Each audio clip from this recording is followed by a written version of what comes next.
Let's get going here. Welcome to today's American Community Media Weekly National Briefing. I'm Sunita Sarabji, your moderator today and co-producer of our weekly Friday briefings with my colleague Pilar Marrero. On July 4th, Independence Day, President Donald Trump signed into law a sweeping bill that affirms much of his agenda, keeping in place tax cuts imposed during his first term, giving the fossil fuel industries and border security a big budget boost, and sharply narrowing the scope of health and food safety nets, including Medicaid and the Supplemental Nutrition Assistance Program known as SNAP.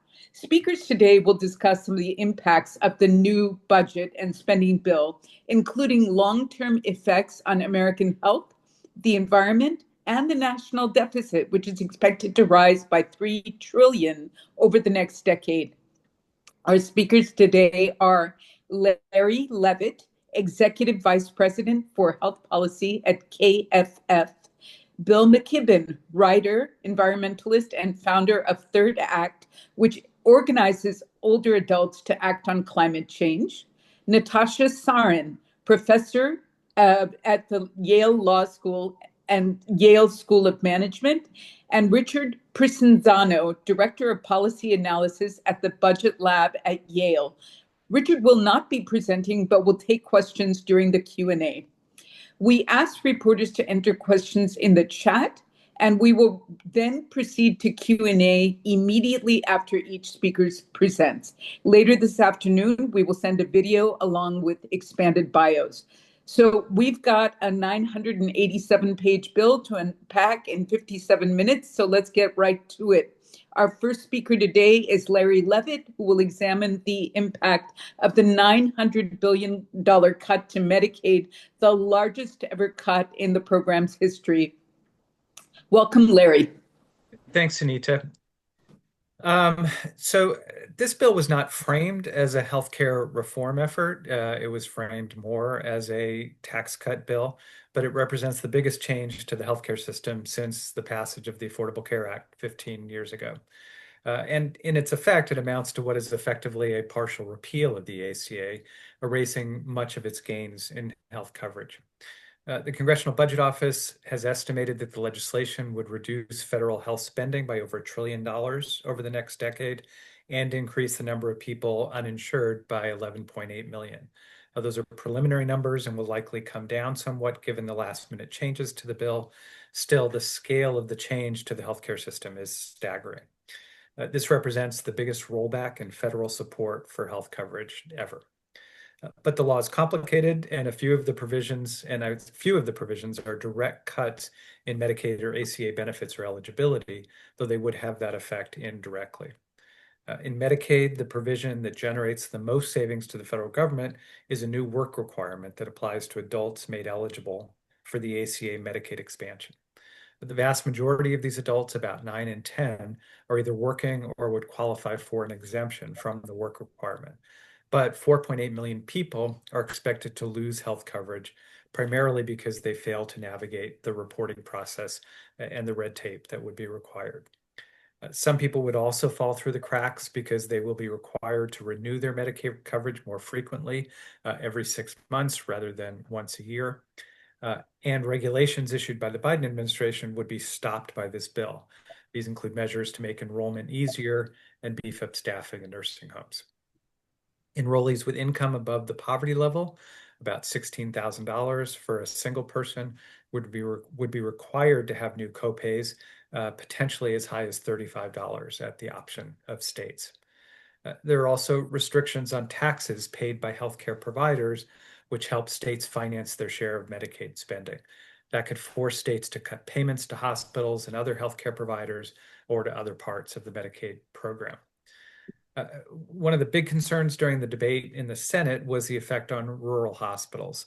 And in fact, a substantial share of the cuts were directed at rural areas, and rural hospitals in particular have low margins and are potentially more vulnerable to closing or cutting off services as a result of the cuts. A temporary $50 billion rural health fund was added That will certainly help in rural communities, but it won't fully compensate for the cuts, especially since the fund is temporary and the cuts are permanent. The changes to the healthcare marketplace, the ACA marketplace, have gotten less attention to the changes in Medicaid, but they are also substantial. New verification procedures for income would make it harder for people to sign up for coverage, and these new procedures would effectively end automatic renewal of coverage at the end of each year, which could lead to many people having their coverage canceled. There would no longer be any caps on how much people have to repay for subsidies or tax credits to help them pay their premiums when they file their taxes the following year if their income ends up higher than expected, and that could lead to nasty surprises for people and discourage them from signing up to begin with. Importantly, many low-income, lawfully present immigrants would no longer be eligible for premium assistance under the Affordable Care Act. That would also be the case in Medicaid and Medicare. These are not undocumented immigrants who have never been eligible for any federally funded health insurance benefits. These are lawfully present immigrants who fall into categories such as temporary protected status, refugees, or asylees.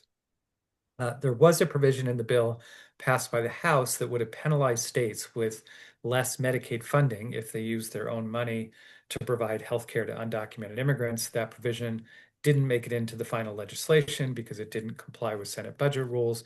But some states, including California, that have provided this coverage to undocumented immigrants have proposed scaling back, and there are potentially efforts underway by the Trump administration to penalize those states as well. There are other provisions that have flown more under the radar, an expansion of health savings accounts, for example, and a one-year cutoff of funding to Planned Parenthood. And because the legislation increases the budget deficit by so much, as Sunita said, it would trigger automatic spending cuts in Medicare, totaling about $500 billion. In the past, these automatic cuts have been waived by Congress, but there's no guarantee that will happen again this year. One of the biggest looming changes in healthcare is one that frankly was never even part of the bill or the discussion, and that is enhanced premium tax credits under the Affordable Care Act that were passed in 2021 by the Biden administration and Democrats in Congress. Those tax credits are slated to expire at the end of this year. If they're not extended, out-of-pocket premiums for ACA enrollees, and that's over 20 million enrollees, will rise by an average of more than 75%, and millions are projected to end up uninsured. That will happen New Year's Day 2026 if these tax credits are not extended. Now, Republicans have framed the changes in Medicaid as eliminating fraud, waste, and abuse. Healthcare fraud is certainly an issue, but it is primarily perpetrated by rogue healthcare providers, and there's nothing in this bill that addresses that kind of fraud. Waste and abuse is to some extent in the eyes of the beholder, but the scale of the cuts in this bill go well beyond any definition of fraud, waste, and abuse. As substantial as the changes in the so-called One Big Beautiful Bill are, they won't all happen immediately. In fact, many of the changes are backloaded, timed after the midterm elections next year and beyond. We're not all going to wake up one morning and find millions more people uninsured. The changes to Medicaid and the ACA are going to roll out bit by bit over the next decade. But again, the scale of the changes that will take place over the next decade are truly staggering. And even before much of this legislation goes into effect, you can bet we're going to be hearing a lot about it between now and next November's election. Thank you. Thank you so much, Larry. Lilia Galindo from Cafe Con Leche, a radio program in Riverside, California, has the first question. Lilia, could you please ask your question of Larry? Hi. I just want to ask you, can a new Congress undo everything that was passed in the last big, beautiful bill? Yeah, I mean, certainly these are legal changes that could be undone, delayed, or changed by a future Congress. I think one challenge is in this bill, Republicans made these changes, particularly the tax cuts, that will increase budget deficits substantially. In the past, Democrats have generally not been willing to do that, have insisted on paying for any changes. Obviously, reversing these cuts would cost money, so a question would be, where the money would come from in order to do that. But certainly, a future Congress could change or delay these things, and the fact that so many don't take place for many years. I am sure there will be a lobbying effort, particularly by hospitals, to delay the effects that would affect their payments. And Lilia, you had a second question about the hit to Hispanic immigrants. Would you go ahead and ask that question? Sure. How will this big, beautiful bill will impact Hispanic immigrants, both those who are undocumented and those who are here legally, as well as low-income immigrant communities? Yeah, so there's nothing in the bill that directly affects undocumented immigrants, but the bill includes a number of measures that would shift costs to states, and those states that have used their own money to provide health care to undocumented immigrants may find themselves under pressure to cut health coverage they have provided to undocumented immigrants, and we're already seeing that happening in some states, including California. There are a whole range of measures in this bill that would limit Medicaid, Affordable Care Act, and Medicare coverage to lawfully present immigrants. And I'll give a couple examples.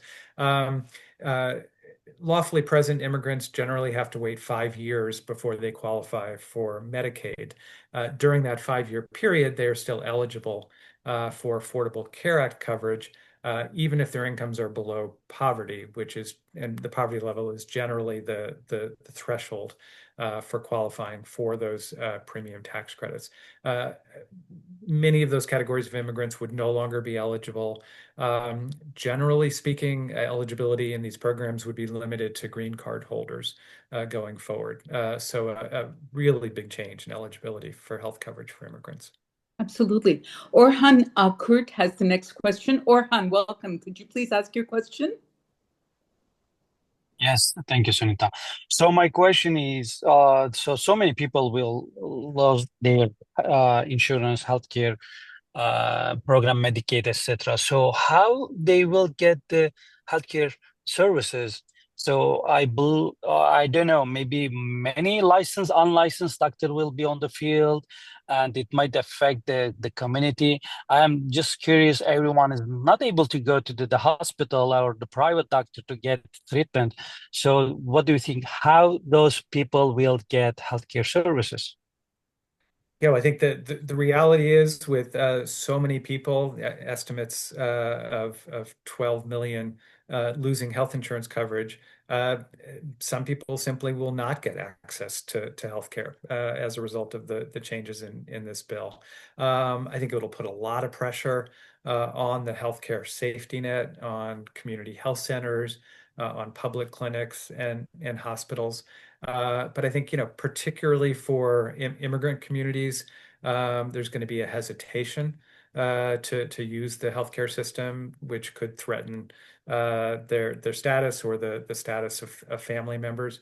And in fact, just this week, the Trump administration announced measures that would limit a broad range of safety net, including family planning clinics, community health centers, mental health clinics, and limiting the use of federal funds for coverage of undocumented immigrants. So I think, this bill will cut off access to healthcare for a lot of people and have a chilling effect on people's access to the safety net.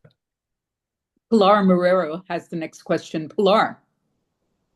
Hi, I wonder if there are any numbers or calculations beyond the number of newly uninsured people that this will provoke of the impact on the health of the nation, meaning, increasing mortality, diseases, etc. Is there anything like that?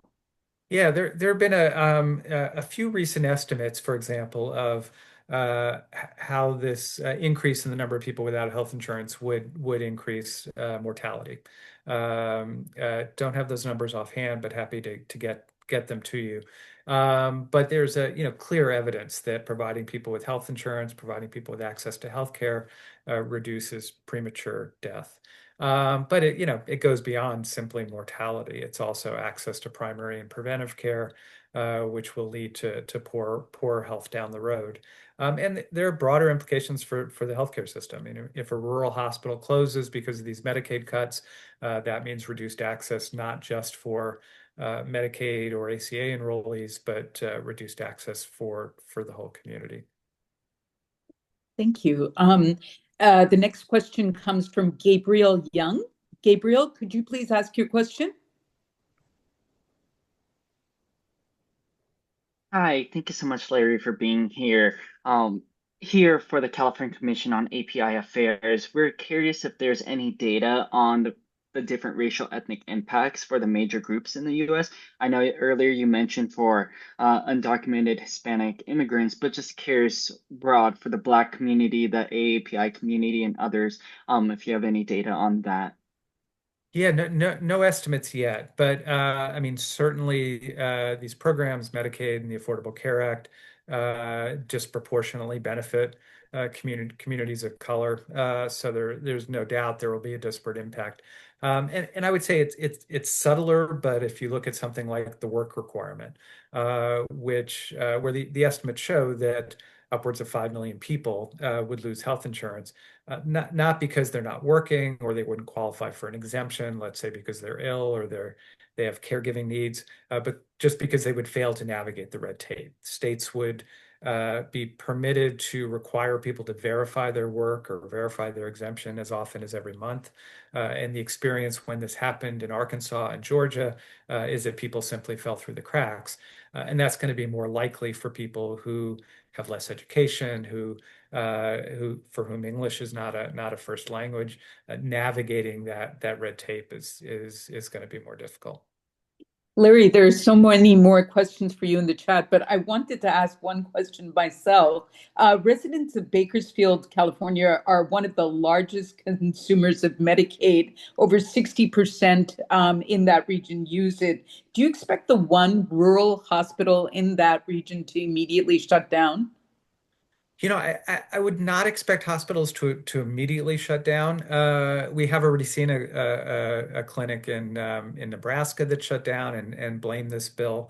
I think similar to what happened after the Affordable Care Act or Obamacare passed, anything bad that happened in the healthcare system got blamed on Obamacare. I think the same thing will happen here. Anything bad that happens in healthcare will get blamed on the so-called one big beautiful bill. In many cases, that'll be true. In some cases, it won't. But the cuts are so backloaded. I think it'll take a number of years to see the effects on rural healthcare access and hospital closure.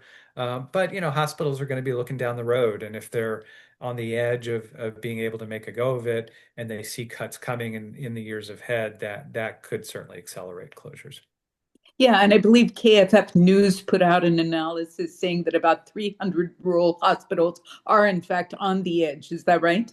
That's right. That's Yeah. right. Yeah. Yeah. And it's not that this bill won't affect urban hospitals as well. It certainly will.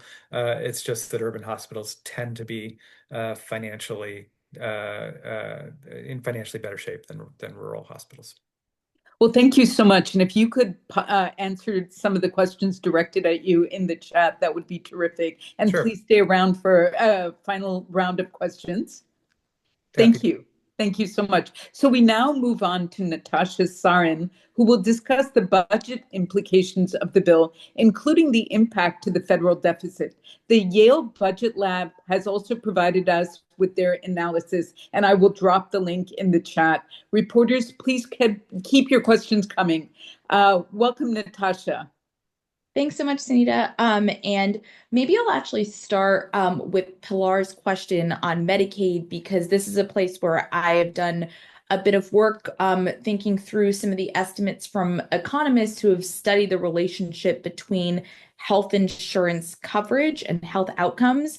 And it's kind of the relationship is pretty intuitive, as Larry was describing. Like, if you have vulnerable populations, particularly the elderly or the ill, who have access to health insurance, they're going to have a higher likelihood of going to the hospital, a higher likelihood of early stage treatment for diseases like cancer and diabetes. And the Affordable Care Act actually gave economists the capacity to study what an expansion of health insurance means for outcomes like mortality. And their estimates, like those of economists Bruce Meyer and Angela Weiss, which said that those Medicaid expansions under the ACA, they saved the lives of about 28,000 people over the course of a 10-year span. If you take what has been done in the reconciliation package, which is CBO estimates about 11 million people are going to lose health insurance coverage just from the bill over the course of the next decade. And then you add on, as Larry was describing, the impact of the potential expiration or likely expiration of the premium tax credits at the end of this year. That's closer to 16 million people who are going to lose health insurance. In aggregate, if you take what economists have done who have studied this question and say, how many more preventable deaths are we going to have over the course of the next 10 years as a result of this package? The answer is over 100,000 and likely closer to 200,000. So it is a very, very significant impact. And it's a significant impact, particularly on those most vulnerable populations who are the most likely to lose coverage. I want to turn a bit to some of I promised Anita we would do some of the sort of broad fiscal impacts of this bill, and then also some of the particular provisions that might be most interesting or most relevant to members of this group. So big picture fiscal impacts. Today, the country's debts are approximately the same size of our entire economic output. So we have a debt to GDP ratio that's like close to 100%. If you take the bill that was just passed through Congress and those provisions and you say, let's take away the gimmicks of the provisions, there's a lot of sunsetting and, this tax cut only for this period of time. But in all likelihood, we expect legislators to try to return to make a lot of this permanent. Well, if you do all of that, what you're going to find is that by the end of this decade, that debt to GDP ratio is going to be closer to 135%. So our debts are going to exceed by a substantial margin our entire economic output. And roughly speaking, it's about a $3 trillion deficit increase if you take the bill as it stands. But if you do the extensions that are very likely to come, and the fact that all of the expirations are likely to get pushed out of this past 10-year budget window, then you're looking at something that's closer to $4 trillion plus over the course of the next 10 years. And it's important to ask yourselves, like, what exactly are those dollars being spent on? And this is work that I've done with Rich and my colleagues at the Yale Budget Lab, where we say distributionally, kind of you're spending $4 trillion, $3 trillion, $4 trillion, who are the winners and who are the losers of particular choices that legislators made in this package. And what you see is that the bottom 40% of the distribution, despite the fact that we spent $3 trillion plus dollars, is actually worse off after this bill than they were before the bill's passage. And the reason for that is that they are losing roughly $700 of income in the bottom decile in after-tax and transfer income, because they're the ones who are bearing the brunt of these cuts. They're the ones for whom the Medicaid cuts, the SNAP cuts are really hitting them very deeply. And that's way offsetting any potential impact of the tax changes that are in this bill. If you look instead at the top 1% of the distribution, so the very wealthiest people in the economy, those people are getting a huge tax cut, a tax cut of about $30,000 annually as a result of this package. And that number goes up as you go further and further up in the distribution. The top 0.1%, something like a few $100,000 of tax cuts for those individuals, because they're the ones who are most impacted by both the extension of the Trump tax cuts and particular provisions in this bill that provide them a greater share of the pie. The bill to try to scale, I often think that these numbers, the like 4 trillion and the 135% debt to GDP ratio are a little bit hard to make tangible. And so to try to try to give you two different ways I think it's helpful to understand them. One is that if you look at this bill and you assume that its provisions are made permanent, the bill is as big as the entirety of the federal government's response to COVID, so the CARES Act and the American Rescue Plan, and then also the big legislative pieces of the Biden administration, the bipartisan infrastructure law, and the CHIPS Act. So like all of those things together are the same size as this bill. This bill is very, very large. Another way to understand, like, in some sense, like what these deficit numbers mean or why they matter is that running higher deficits is going to increase the government's cost of borrowing, right? So it's going to make it, in order to finance that debt, we're going to need to sell more of it. People are going to demand higher prices for it. And so we are going to have higher interest rates. We, the government, are going to have higher interest rates than we would in the absence of this deficit financed package. But those higher interest rates actually trickle down to households and the real economy in meaningful ways, because that higher interest rate isn't just for the government. It's also that mortgage rates are going to be thousands of dollars higher. Mortgage costs are going to be thousands of dollars higher because mortgage rates are going to be higher for households. It means that small business loans are going to be more expensive for households by, on average, thousands of dollars over the course of the next decade. Car loans, student loans, basically any type of borrowing that's being done in the economy has been impacted by this legislation and pushed up. The cost of it has been pushed up from the perspective of both households and from the perspective of businesses. And that's why the package in the long run, over the course of the next decade, and even more so over the course of the next 3 decades, actually leads to a smaller economy, because we lose GDP from this package because we're losing economic output from the fact that we're making it more costly to do things like invest in the US.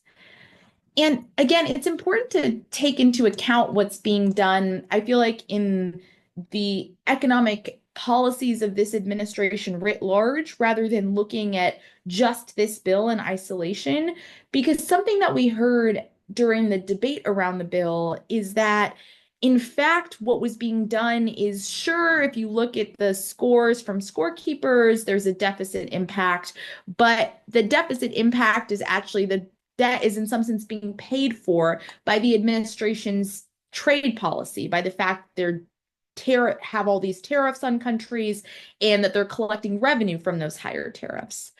And there's a couple of points that are important here to grasp. One is that the tariffs, even as they stand today, like we at the Budget Lab have been lifetime updating the impacts of the tariffs, and they're moving around a lot. But as of today, effective tariff rates are quite high. I mean, they're about 18.7%. To give you some context, they started in this administration closer to 2%. So it's a very big jump. As a result of these tariffs, you're going to raise about $2.5 trillion over the course of the next decade. So even the tariffs, if they stay in place at the very high rates that they are at today, or will be at on August 1st, once this pause expires, you are not offsetting the cost of this bill. But another piece that's important is that, like the tax bill, it's important to see like where the tariffs are being paid. And it turns out that tariffs are most important to households that consume a lot of their income, because they're the ones that are going to feel the impact of higher prices in the economy most. And so in some sense, if you take the bill that was passed last week and this administration's trade policy, it's like a double whammy on American consumers at the bottom of the distribution, because they're the ones who bear the brunt of the Medicaid cuts, and they're the ones for whom the fact that prices are going to go up in the American economy by somewhere around $2,500 annually for the American household, that hits them the hardest. And so this is like regressive economic policy because in some sense, or I've called it like reverse Robin Hood economic policy, because we are taking from the bottom of the distribution and giving to the top of the distribution. There's a couple of provisions in here that are kind of new from a tax policy perspective and have gotten some attention. And so I just want to spend like 1 second to wrap talking a little bit about some of the new no tax on policies, which were part of the president's campaign promises that in some form have been legislated as a result of this bill. So one piece of it is there is a no tax on tips / no tax on overtime provision. It's actually not like, you might say like, okay, that means I don't pay tax on my tips or I don't pay tax on overtime. That's actually not what it means. It means that you can deduct up to $25,000 of taxes that you would have had to pay on tips or overtime income. But on overtime, it's actually $12,500. So $25,000 on tips and $12,500 on overtime. But you can only deduct up to a certain income threshold, and then you start being phased out of the credit. So it's people who are below Rich will correct me, but I think it's about $125,000 of income for individuals and $300,000 of income for joint filers, so people who are married and filing jointly. And importantly, for overtime specifically, the deduction limit only applies to the portion of your wages that are overtime income. So it's not the whole 1.5 times wages. It's just the piece of it that is the extra 50% that you are compensated for as overtime. And in both cases, there are sort of specifications on industries and jobs that are qualifying for these types of new no tax on provisions that aren't actually fully specified. So it's a bit like, workers who are in occupations that traditionally receive tips are eligible for the no tax on tips, but what those occupations precisely are, we haven't quite sketched out yet, and is for Treasury and the IRS to come up with regulations that lay out what those type of restrictions are likely to be. The last thing I want to say is that— Sorry, can we go to a few questions from the chat? I'm so sorry. Of course. We're running a little bit out of time, and I just want to get to some of these questions before we move on. So Henrietta Burrows has a question for you. Henrietta, please go ahead with your question. Thanks so much, Sunita. Natasha, when you consider all of the detrimental effects that the great, big, beautiful bill has, how then would you explain for those who support the bill how this bill will make America great again? I think that's actually a really hard question, in that it won't make America great again by any metric that I can come up with. The only thing that I can offer you is that for a certain segment of the population, that is people who are very high earners, and particularly very high earners in certain types of industries, they are massively benefited by this package, and the rest of the population is massively hurt by the package. And I think that's just a reality, and one that hopefully now will make its way into the ether. It was sort of a struggle to try to communicate exactly who the winners and losers are of this bill, I think, while it was being legislated. Yeah, let's bring in Richard for this next question from Elena Kuznetsova of Slavic Sac. Elena, please ask your question. Okay, yeah, thank you so much. So far, from what I hear about the bill, formally it aims to cut the budget deficit. But however, what again, I heard it works in the opposite way. So are there any chances, legal instruments to hold the politicians voted for this bill accountable, especially considering what you say, that we'll see the impact in decades? Just, I mean, should we wait or we can do something? Thank you. Richard? Yeah, this is a little bit out of my field. That sounds like a sort of a political science question. I think the thing that's right there is that this does increase deficits. It does not decrease the deficit. So if folks were running on that, they're wrong, and I think all the evidence points to that. I will say that I think one thing that the talking about the bill as it was coming up, there was sort of an trying to make the case that since we were just extending tax cuts, that they shouldn't cost anything. And so I think there was some talk that, you know, for extending what is called current law, that there shouldn't be a cost associated with it. And that I think is also wrong from just like an economic standpoint. I think no one would balance their checkbook that way, sort of assuming that they have a job if they don't at the end of the year. I don't think anyone would do that. So I think maybe that's where the question is coming from. But the bill certainly adds to the deficit. It goes against anyone that said it would not. And then I think they tried to make it look like it costs less by not associating a cost with things that are current law.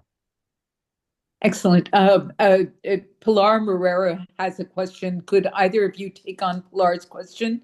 Pilar?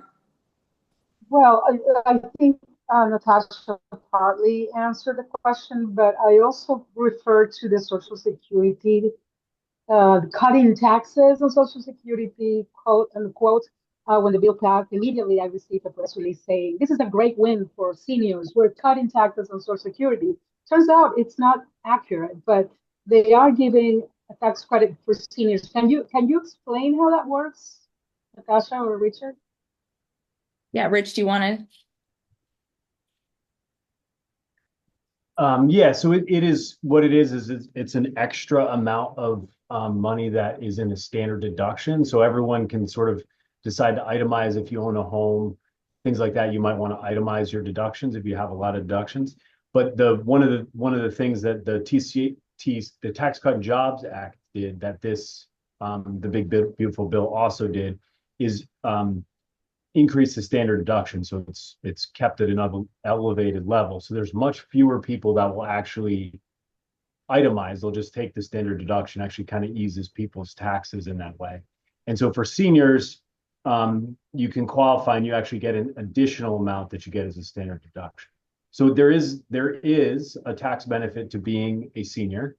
I'm sure there are other benefits as I get closer to being a senior. But that is actually in the bill. I think some of this is messaging. I think the benefit is pretty small. And again, Natasha made point of it is like you can kind of look at the distributional analysis and you kind of look at these different cuts. And I don't think it's that big, but it is, hey, we did this. We said we were going to do this and we did it. And then I think you can argue about how big or small it is.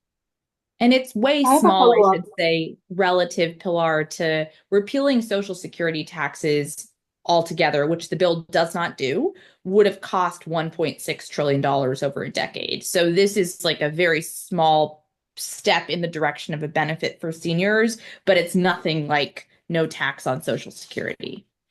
And Natasha, sorry. I forgot to mention that it is temporary. Natasha mentioned that there's some of these provisions are temporary. And these no tax on things are very, I think, strategically designed to end just as Trump's administration ends. And so clearly they're expecting to then sort of campaign on that in the future. Yeah, Natasha, there's a question for you about defining who the very wealthy are. At what income do you become a very wealthy?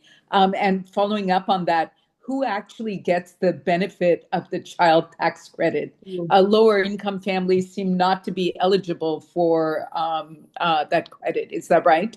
Yes, that's a super important point. And so The way that the expansion of the child tax credit was designed in this bill is it is an increase of the credit amount from $2,000 to $2,200. But importantly, the credit isn't refundable.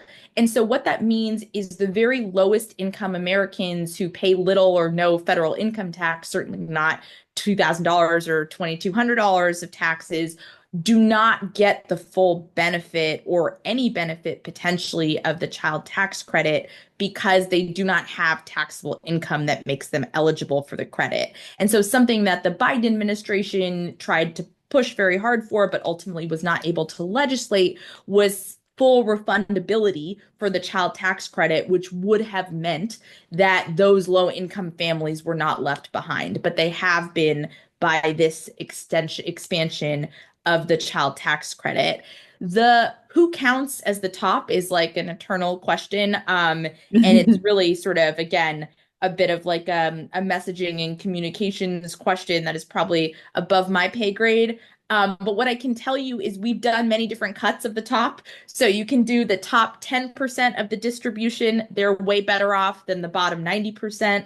The top 1% is even better off than the top 10%. The top 0.1% is even better off, and the top 0.01% is even better off. So people who have incomes where they're making millions of dollars a year are the biggest winners of this package. And people who have incomes where they're close to or below the poverty line are the biggest losers of the package. Thank you. Natasha and Richard, there are so many more questions for you in the chat. And 네, we 지금 hope 약간 you will... 중단이 됐습니다. 이게 지금 죄송합니다. 네, 그래서 이제 지속하겠습니다. 계속해서 채팅하겠고요, 사람들이. Hello? Sorry, Okay. I think we went to an interpreter channel. Okay. But could you Yeah, please... could you reassign the interpreter channel over here because there was a little cut off here. Sorry about that. Jessica, could you please do that? Yeah, I'll take care of that. Thank you so much. Yes, Natasha and Richard, if you could please answer some additional questions for you in the chat, that would be terrific. Our final speaker today is Bill McKibben, who will discuss the environmental impacts of this bill. Welcome, Bill. Well, thank you very much, and a pleasure to be with you. The environmental impacts of this bill are, of course, very large. I'm going to try and put them in some context. There are two important contexts to consider. One is the fact that the planet is now warming very rapidly, and we're seeing the effects around us on a regular basis. The most recent example, of course, being the tragedy in the hill country of Texas, the kind of flooding that now occurs quite often simply because warm air holds more water vapor than cold, loading the dice for increased flood events. So we're very much on a timetable to try and somehow limit the damage from climate change, which would require in fact, would require very fast change, very fast phase out of coal and gas and oil. The second piece of context is that phase out of coal and gas and oil is starting to happen quite dramatically in other parts of the world. We're now building renewable energy at a breakneck pace. I have a piece in the New Yorker yesterday that illustrates the fact that the planet as a whole is producing about a third more power from the sun this summer than it did last summer, and probably will be about the same increase next year. This work's being led by China, but it's also happening in parts of the US. California is using about 40% less natural gas this year to generate electricity than it did 2 years ago. That's an enormously helpful change if you're worried about climate, but it's an enormously dangerous change if you run an oil company. And because their profits depend on the constant expansion of their business selling gas and oil. And so they used their cash flow to help game our political system. You'll recall about a year ago when he was running for office, President Trump promised that if the fossil fuel industry gave him $1 billion, he would give them anything that wanted. They gave him about half that, but it turns out to have been enough because the big, beautiful bill is absolutely stuffed with provisions that are designed quite clearly to slow the transition to renewable energy. These include the cessation of the tax breaks for sun, wind, and batteries that were a big part of the Inflation Reduction Act passed in the Biden years. Those were supposed to last for a decade, but they will mostly phase out by the end of this year, some of them sooner. The tax credit for electric vehicles expires as early as the end of September. So those things will be extremely difficult for industries, renewable energy industries to deal with. The speculation now is that there'll be massive layoffs at the companies that do things like rooftop solar, and that lots and lots and lots of clean energy projects will be canceled. That's led to the to very angry statements from groups like the International Brotherhood of Electrical Workers, who see lots and lots of business disappearing in the years to come as there are fewer solar farms and wind turbines and things being built. Of course, that delay of the energy transition has other effects too. One will be to raise utility prices because we now live on a world where renewable energy is the cheapest form of energy. The cheapest way to make power on our planet is to point a sheet of glass at the sun. That's why it's expanded so rapidly in blue states as well as red. Texas actually is expanding renewable energy even faster than California at this point. And so the best estimate is that over the next decade, families will be paying hundreds of dollars a year more in electric bills than they would have had this not passed. And the second problem, along with climate, is that it delays the time when we stop putting so much pollution in the air. The combustion of coal and gas and oil obviously produce not just CO2, which harms the climate, but particulates which harm the human lungs. The estimate is that about 1 death in 5 on our planet comes from breathing the particulates and things that you get from fossil fuel combustion. In the US, there are hundreds of thousands of cases of childhood asthma, say, every year caused by this. And since we know who lives mostly near freeways and near power plants and things, we understand why this is a deep justice issue as well as a practical one. So it's a great paradox that just at the moment that the rest of the world is moving decisively in the direction of clean energy, the US is trying to move decisively against it. And in order to have any hope of countering that anytime soon, and we need to do it soon because climate change is happening so quickly, we need to rally public opinion in order to get what we can get done at least the state and local level. That's why many of us are coming together on a project we're calling not Earth Day, but Sun Day. That'll happen on the fall equinox, September 21st. You can get information at sunday.earth, EARTH, but it'll be a day of all kinds of festivities and protests, all designed to drive home the most important fact, which is that sun and wind are no longer alternative energy. They're the obvious, straightforward, common sense, and cheap way to produce power in this world. And we hope that people across many communities will be joining. We already have hundreds of events underway across the country for that day. I will add that the big, beautiful bill also, and this is sort of adding insult to injury, shuts down much of the funding for agencies like NASA and the National Oceanic and Atmospheric Administration that monitor the rise in temperature on this planet. We're literally turning off the satellites and pulling the plugs on some of the most important sensors and data, I guess, so that we won't notice that the temperature is rising on our planet.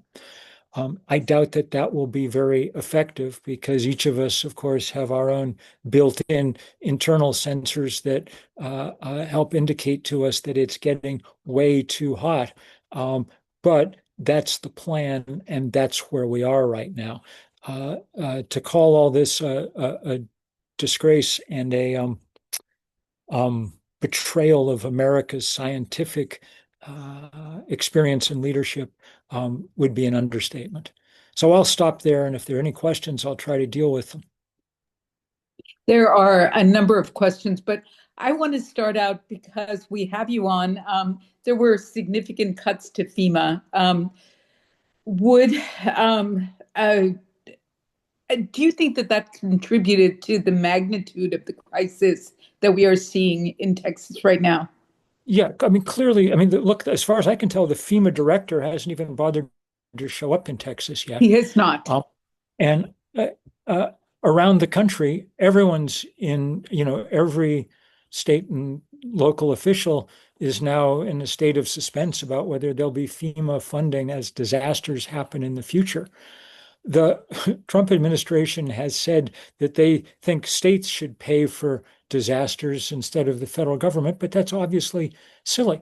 Though there are disasters every year in the United States, there's not disasters in every state every year. It makes no sense for each state to have its own, fully funded, fully prepared disaster corps. This is something we should do as a country.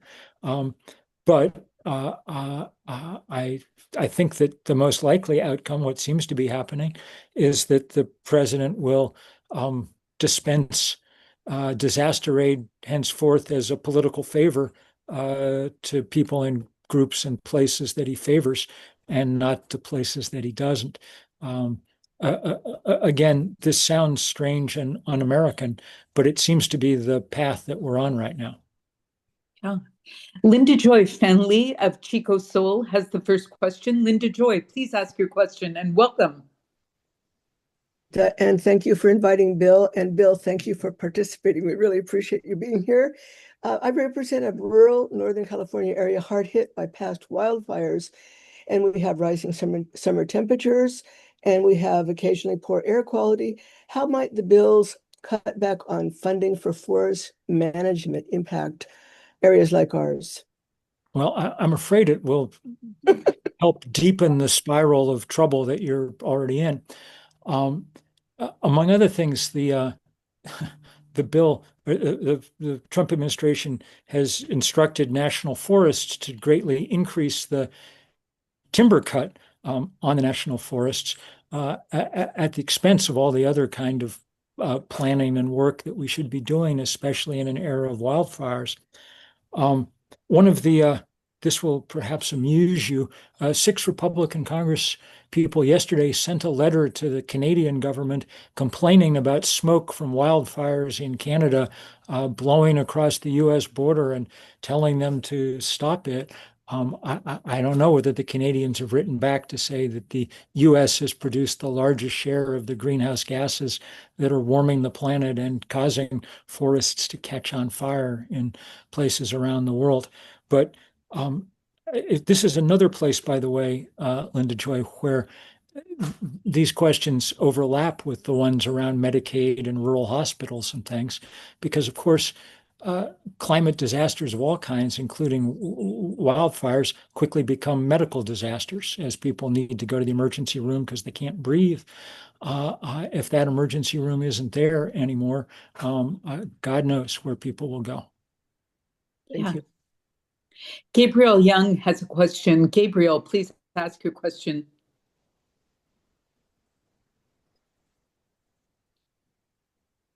Hi, Bill. Thank you so much for being here. You mentioned California benefits from using 40% less natural gas. And of course, in California, let alone Silicon Valley, EV companies such as Tesla, Lucid, and others innovate and provide livelihoods for a large API community here in California. But just the broad population general being the 4th largest economy. So how will the big beautiful bill impact these EV companies and eventually all Californians and others who took advantage of the EV tax credits from the previous administration? Well, if you have a tax credit from the previous administration, you're okay. And in fact, you can, and if you're at all interested, should buy an EV before the end of September because the tax credit will still be there. But clearly, this is all an effort to try and wreck the EV industry. And, you know, that's not going to happen, at least globally, because EVs are better cars. What we're really doing with this bill in the largest terms is ceding the economic and technological future to China, which is now going poised to be the biggest car builder in the planet. More than half the cars in China sold last year came with a plug. And companies like BYD are outperforming Tesla in many ways already, not to mention the big Detroit automakers. So I'm afraid that that will be the long-term effect here, that the economic gains will be transferred from our shores to Beijing. Bill, I have a question for you. Given our audience here, could you just go further into the social justice impacts of this bill? You'd mentioned them briefly, but I wonder if you could elaborate. Well, look, the most vulnerable communities in this country are the ones that are going to be hit hardest. The IRA, the Inflation Reduction Act funding for things like renewable energy was remarkable in that it was one of the first pieces of federal legislation ever to have really big efforts to push that funding in the direction of vulnerable communities. And there were big extra tax credits for people doing this in the places that needed it most. It'll now be hardest to do it in the places that need it most because they're by definition poorer, and it's harder to come up with the capital necessary to make these changes. That's what the fossil fuel industry wants, is for people to be stuck in the current paradigm and writing them a check for more oil or gas every month, instead of being able to take advantage of the fact that the sun is happy to deliver our energy for free every day when it rises above the horizon, as long as at some point you had the capital to put some solar panels on your roof. Putting those up has become much harder. If you're interested in doing it, move quickly, because the tax credits will expire at the end of the calendar year. There is some of this work that we can do at the state and local level, even in the absence of those subsidies. One of the reasons that solar energy is so much more expensive in America than it is in Australia or the EU is that we have a fairly Byzantine permitting system that requires going through a lot of local authorities. City halls and state legislators can streamline that and make it somewhat easier. But the effects of climate change, which is what they're going to unleash even more of with this bill, obviously fall hardest on the poorest communities. Every time there's a flood, we find out who gets to live in the river bottom. Every time there's a fire, we find out, who's most vulnerable and in particular, first-time home buyers and people who struggle with things like insurance payments are going to be particularly out of luck going forward, because those are rising dramatically as the climate begins to destabilize. Yeah.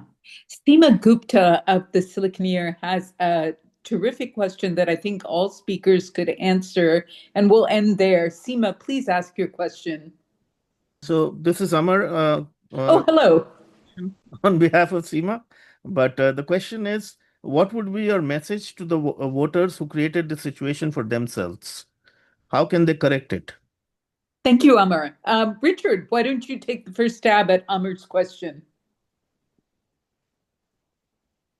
I apologize. My sound went out there just at the time it was asked. Can you ask it again, please? I apologize for that. Yes, he asked, going slightly off topic, what would be your message to the voters who created this situation for themselves? How can they correct it?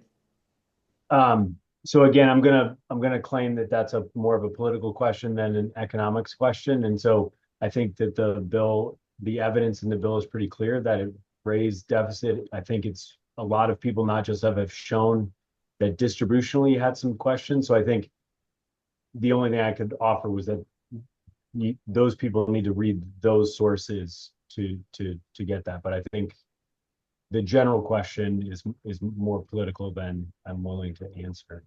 Okay, fair. Natasha, did you want to take a stab at it, or isn't it?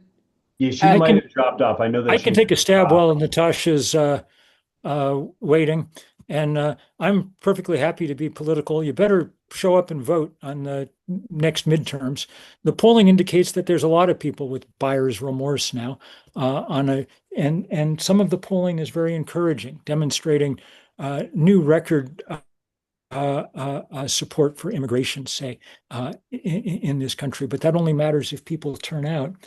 And really, long before those elections, we need people turning out in the streets and elsewhere. September 21st, the fall Equinox will be this Sun Day event, which is an effort to help people really rally around some of the environmental crises that we face. We've got a lot of work to do between now and the midterm elections. And Larry, did you want to take a stab at Amar's question? Yeah, I mean, this past election was not a healthcare election. Healthcare was not a prominent topic during the election. But this bill makes clear that the consequences of elections are big when it comes to the healthcare system. As I said, many elements of this bill don't take effect for many years. That both will be a challenge, I think, for Democrats who oppose the bill because there won't be a lot of tangible effects. But we have seen a number of midterm elections where there's been a backlash against healthcare changes. It was true of the Clinton Health Security Act back in the 1994 election, after the Affordable Care Act was passed, before the benefits took effect, and in 2018, after Republicans failed in their effort to repeal the Affordable Care Act. So I think there's a very good chance that we're going to see a similar backlash to this bill, including the changes coming to the healthcare system. Well, speakers, thank you so much for joining us today for this extremely robust conversation. And reporters, thank you for all of your terrific questions. Next week, our briefing is scheduled for Monday, July 14th at 11 a.m. Pacific time in order to accommodate the schedule of our guest speaker, Senator Alex Padilla. So please join us on Monday at 11 o'clock. Thank you so much to all of you and have a terrific weekend.